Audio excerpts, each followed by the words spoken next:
Imagine the life of our ancestors before. Imagine the life of the war veterans and the elders of the community. Imagine how they communicated and passed on information.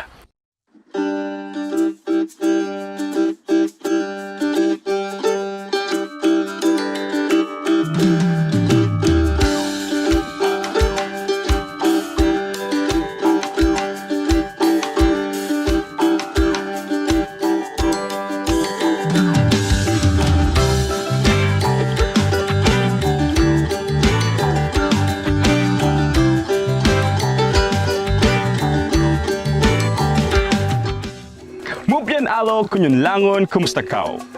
Good day everyone! How are you? I hope you are having a great time studying with me. In our modern world, different information sources have emerged. We have sophisticated libraries, constantly evolving mass media, and fiber internet connections. Have you ever thought about indigenous media? How do the indigenous peoples communicate, store, and spread information? Dumaki, let's find it out. Get your hashtag MOTD and get ready to think wisely, create smartly, and share information responsibly. My name is Sir Brex. This is Grade 12 Media and Information Literacy. In the last episode, you will recall that we tackled the different types of media. We also did a comparison and contrast as to how one issue or piece of news is presented through print, broadcast, or online. Before we delve deeper into our topic for today, I would like you to watch this short music video entitled Suwod Ko, filmed here in Mindanao. While watching the video, please reflect on the following questions. Number 1. What is the central message of the song? Number 2. Based on the music video, how do the different indigenous peoples or IPs practice their culture and beliefs?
Haunan apio sa reu Keden tau setipun keden tau lemut tolong humul kuaragan tau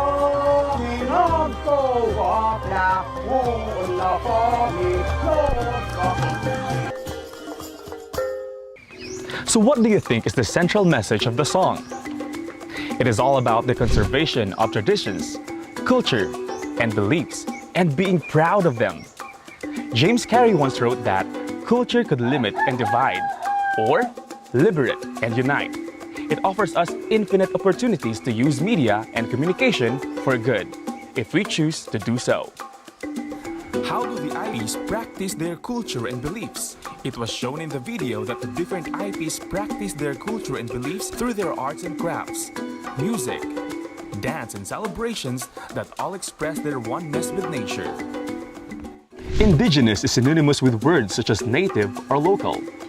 Indigenous knowledge, or IK, refers to distinctive facts, information, and skills that originate in a community of people sharing the same beliefs, ideas, and cultures. This is passed down by word of mouth from one generation to another. Examples on how indigenous knowledge plays a major role in one's culture are seen in folk dances, traditional medicine, and kwentong bayan or folklore. According to Warren in 1991, IK is local knowledge, knowledge that is unique to a given culture or society, in contrast to the international knowledge system generated by universities, research institutions, and private firms. In addition to that, according to the Asia Indigenous Peoples Pact, IK is owned, controlled, and managed by indigenous peoples. This is for them to develop and produce culturally appropriate information in the languages understood by their specific communities. They utilize indigenous materials and resources, reflecting community needs and interests, visions and aspirations, independent from vested interest groups. Indigenous media, which is also known as community media, refers to the communicative tools and resources of the indigenous peoples. This is any form of media that is created in the community, controlled in the community, for the community, about the community, and by the community. Forms of indigenous media include folk or traditional media, gatherings and social organizations, direct observation, written, carved or oral records, and oral instruction. Information sharing is sometimes limited only to the members of the community. Indigenous communication refers to the information exchange via local channels. It is a way of cultural preservation and adaptation. Looking back at Philippine history, the Umaluhukan were known as the town criers of the ancient barangays and the well-organized independent villages. They announced laws ordered by the dato or chieftain that had to reach the whole community. Do you know the characteristics of indigenous media? First, it resides in the stories. A culture values and beliefs reside in the stories it tells. These stories teach important cultural lessons and preserve important cultural traditions and values. Oral or pre-literate cultures are those without a written language. Usually, the indigenous peoples use oral tradition of communication. They pass on stories from generation to generation. The exchange is face-to-face, and the information is contained within the borders of the community.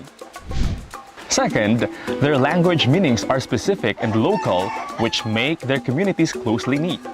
They know each other intimately, and their members are highly dependent on each other for all aspects of life. Another distinct characteristic of IM, or indigenous media, is that they store information in human memories. Memory is crucial. Thus, there is a big possibility that less and less information is conserved through time. As repositories of cultural customs and traditions, elders are revered. They are responsible for passing the knowledge on to the next generation. These elders and storytellers indeed play a vital role in shaping the culture of each community. Let's listen to one of the elders of Obo Manuvo community and discover a bit more about their story. Okay, siyak si Dato Damaso Bayawan sa kadno Council of Elder Chairman to Madadma Ancestral Domain, Barangay Lumabis, Kidapawan City.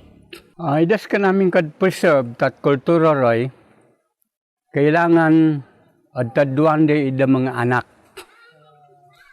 Mga anak, taduan tat batasanan tat tribu. Ida nga na panahon, wala pa cellphone, wala pa sulat. Dasad kapian ka po sa leader na umawan din da mga leader diyon na duwan mga ukuman, duwan caucus. Ahong ida sa taptapon. Duwan da sa pasado tamarat tuway mapiya. Diyan ta mga buyag, nagapaminaw sila sa tingog sa alimukon. Tingog tadat limukon, dahingon tat limukon. Idiyan da sa pasado no. Yakab panayon kay duan marat jet konan. Diyan to mga orasan waman regludangan. Hasta karon na apanat. Pero ang problema ang kalaw tu anas layo. Ikain ka sa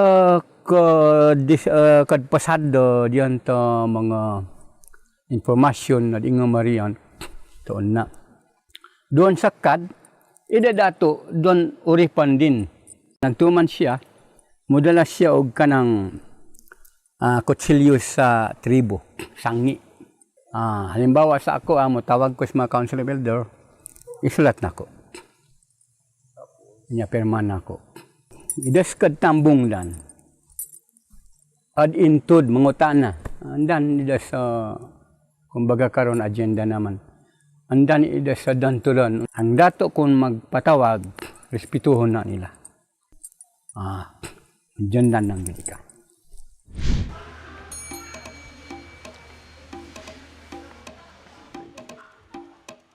In the modern world, news and stories typically reach the community through local meetings known as kapihan, balitaktakan, kwentong barbero, and group chats. Kapihan refers to a place or a session where community members come together to share stories over a cup of coffee. Nowadays, a similar practice is done when people go to coffee shops to meet and chat with their friends. Balitaktakan refers to a discussion or debate where members are free to voice out their opinion about a certain topic. Members exchange ideas to come up with a feasible solution to a community problem. Kwentong barbero is a Filipino idiom that is often associated to hearsay. Its origin may be stemmed from local men who go to barbershops not only to get a good haircut but to listen to the barber stories. Thus, a barber story is passed down from one customer to another until it reaches the community. Pare, pagkawin na ako next month. Tayo magagawa ka. Sila ni. Ay, taga pa ito ba? Taga-baramisa. Iba'y taga-pare. Nasukra. Congratulations. A group chat is a virtual platform where a number of users exchange information and communicate in real time. Over time, communities have become less closely knit and their members less dependent on one another. The definition of community has expanded to include people outside the local area.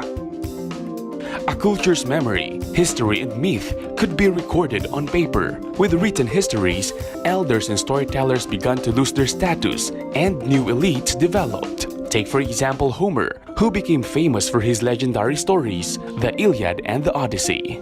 There was a significant leap forward ushered in by the Gutenberg Revolution when the printing press system was established in 1446. With the advent of the printing press, more books were published, and later, there were public places for book lovers called the library. Another source of information is the library. The library as a repository of information. As defined in the Merriam-Webster Dictionary, a library is a place in which literary, musical, artistic, or reference materials are kept for use, but not for sale. A library is one of the several places where one can search for media sources and information. A library is where sets of books, periodicals, and other resources are arranged through a specific system of classification and organization. As mentioned earlier, libraries came into existence because of the birth of the printing press. The main role of a library is to organize various sources of information and provide users the access to them. Modern libraries are connected to the internet to provide library users a wide range of information sources and data. In universities, for example, a library also serves as a common ground, literally or figuratively, for students from different disciplines to interact. Henry Ward Beecher once said that a library is not a luxury, but one of the necessities in life. Do you agree with him? When was the last time that you visited the library, by the way? I am challenging you to visit one soon. Another source of information is the internet. The internet refers to a global system that links computer networks under the same set of communication protocols. Some scholarly articles that are not available in print are already accessible online. Undoubtedly, the internet has become a more convenient and efficient alternative that allows users to find specific information instead of having to browse through volumes of printed books. However, along with this almost unlimited access to online information is the challenge of ensuring that the information provided comes from credible sources. Aside from indigenous media, the library, and the internet as sources of information, we also have the so-called mass media. It refers to a different array of media technologies that reach a large audience via mass communication. It is undeniable that an enormous portion of our lives is spent in interaction with mass media. Television is now a basic commodity in every Filipino household. 98% of all our homes have this set, and the televisions are usually turned on for 5 to 7 hours a day in a typical Filipino home. According to Stanley Baran, the usual business of television is dominated by a few centralized production, distribution, and decision-making organizations. These networks link affiliates for the purpose of delivering and selling viewers to advertisers. On an ordinary Sunday, millions of Filipinos will tune in to a primetime television show. Indeed, the remarkable reach of television is because of its attractiveness as an advertising medium in exchange for the news and current affairs we see and the entertainment and other media contents we consume. Let's also consider new television technologies and the convergence of the internet, television, and the radio, and how it has led to changes in the interaction between the medium and audience. According to a national poll conducted by social weather stations from December 13 to December 16 in 2019, less than half of Filipinos who are 18 years old and above are internet users. The agency added, for comparison, 83% of Filipino households own at least one cellular phone, 79% own a television, 31% own a radio, and 14% own a personal computer. My dear MIL students, it's a big help to know how to evaluate information. Based on the work of Paul and Elder of the Eastern Kentucky University Libraries, you should look into the following key points to evaluate information. Accuracy. Content should be grammatically correct, verifiable, and cited when necessary. Author. Ask yourself, who created the content? What are his or her credentials or expertise? Is their contact information provided? Currency. Information is current and updated frequently. Examine if you know when the information was originally published and if the date is still acceptable. Fairness. You should take note of the content as to whether it is balanced and not just one-sided or biased, especially in current issues about politics and society. Ask yourself if there are various points of view presented. Is the source also free of advertisements? Otherwise, additional verification may be necessary. Lastly, investigate the relevance. The content of the source should be relevant to your topic or research. Reflect if the purpose of the source meets your needs. Media and information sources are not all the same and are not created equal. Now, let's go through all the information sources again. Indigenous media is primarily used to open up other spaces for discussion of indigenous people's issues and conditions. It is also used to preserve their cultures and traditions. Indigenous media is the best source for indigenous knowledge.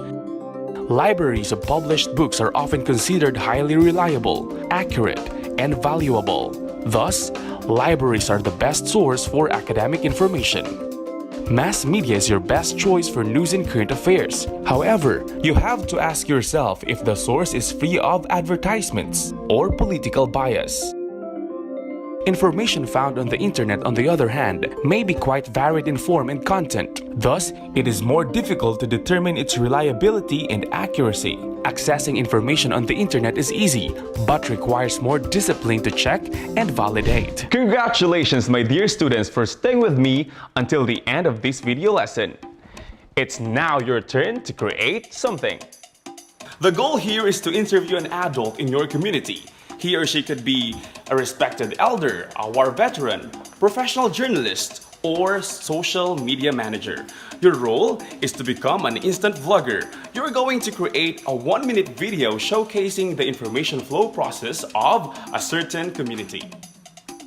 The highlight of this mini project is to feature how information is received and transmitted or passed on to the members of your community. Please upload the video that you have created on your own YouTube channel and post the link on our official MIL page and use the hashtag #IamMIL. I hope to see you again in the next episode. Together, let's learn the different codes and conventions of media and information. Oops! Before I leave you, I would like to serve you some food for thought. It's mealtime! Nicholas Davila once said, "In an age in which the media broadcasts countless pieces of foolishness, the educated man is defined not by what he knows, but by what he does not know." That concludes our learning adventure for today. My name is Sir Brex. Always remember, think wisely, create smartly, and share information responsibly. Until next time here on DepEd TV.